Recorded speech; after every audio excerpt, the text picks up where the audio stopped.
3 वर्षापूर्वी एक पोलीस शिपायाला आपल्याच मुलीने विष दिलं होतं.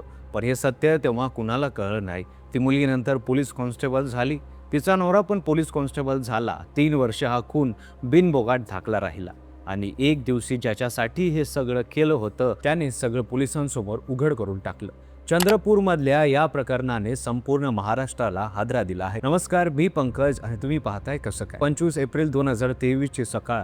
चंद्रपूरचे हेड कॉन्स्टेबल जयंत बल्लावर नेहमीप्रमाणे घरातून बाहेर निघाले. जिल्हाधिकारी कार्यालयात ड्युटीवर पोहोचले. कामाला सुरुवात केली. थोड्याच वेळात त्यांना चक्कर आली. सहकाऱ्यांनी त्यांना तातडीने जिल्हा सामान्य रुग्णालयात नेलं, पण उपचार सुरू होण्याआधीच डॉक्टरांनी त्यांचा मृत्यू झाल्याचं सांगितलं.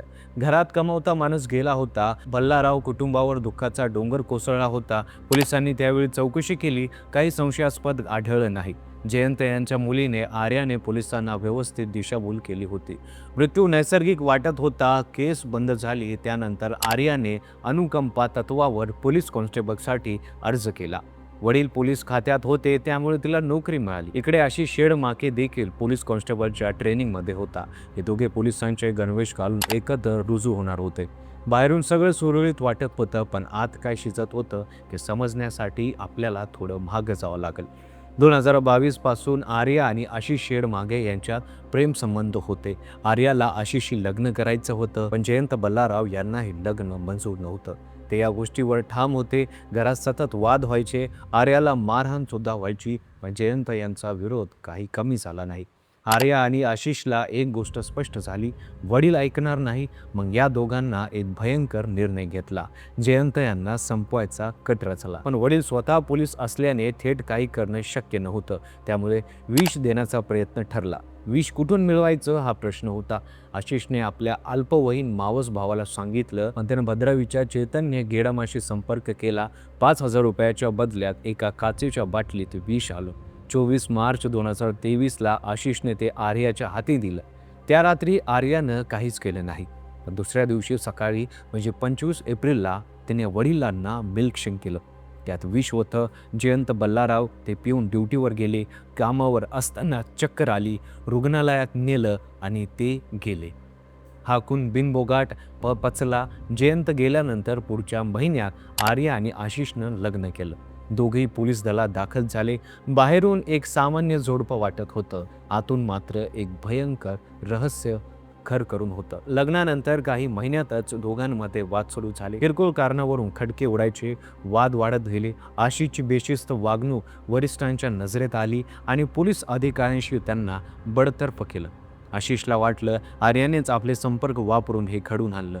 त्याचा राग आतल्या आत धुसमत होता. पासिंग आउट परेड झाली. आशिष तिच्या स्वागताच्या तयारीत होता, वाट बघत होता. आर्या सासरी न येता माहेरी निघून गेली.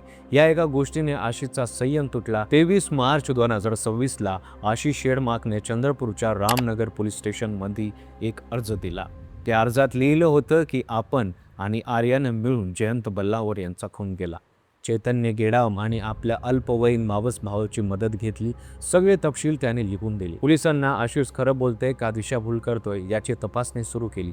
चैतन्य गेडामला ताब्यात घेतलं. अल्पवयीन मुलाला ताब्यात घेतलं. सगळ्यांचे जबाब जुळवले. घटनाक्रम स्पष्ट झाला. 25 मार्च 2026च्या रात्री पोलिसांनी न्यायाधीशांची परवानगी घेऊन आर्या बल्लावारला अटक केली. आशिष शेडमाके, चैतन्य गेडाम आणि अल्पवयीन मुलालाही अटक झाली. आर्या, आशिष आणि चैतन्यवर कलम 302, 120B, 234 अंतर्गत गुन्हा दाखल करण्यात आला. अल्पवयीन मुलाला सुधारगृहात पाठवण्यात आलं. या सगळ्या प्रकरणात एक प्रश्न सगळ्यांना भेडसावतोय. ज्या आशिषसाठी आर्यानं स्वतःच्या वडिलांचा खून केला, त्यानेच 3 वर्षांनी हे सगळं उघड केलं. इगो, संशय आणि एका रात्रीचा राग, इतक्या छोट्या गोष्टीमुळे 3 वर्ष झाकलेला सत्य बाहेर आलं. चंद्रपूर जिल्ह्यात या प्रकरणाचा मोठा धक्का बसला आहे. एक पोलीस शिपाई आपल्याच पोटाच्या मुलीच्या हातीने गेला. तिने खून केला त्याच्यासाठी, जो नंतर तिचाच दुश्मन झाला. खाकीचा गणवेश घालून हे दोघे 3 वर्ष फिरत राहिले आणि शेवटी गुन्हेगाराचाच गुन्हेगार बनला.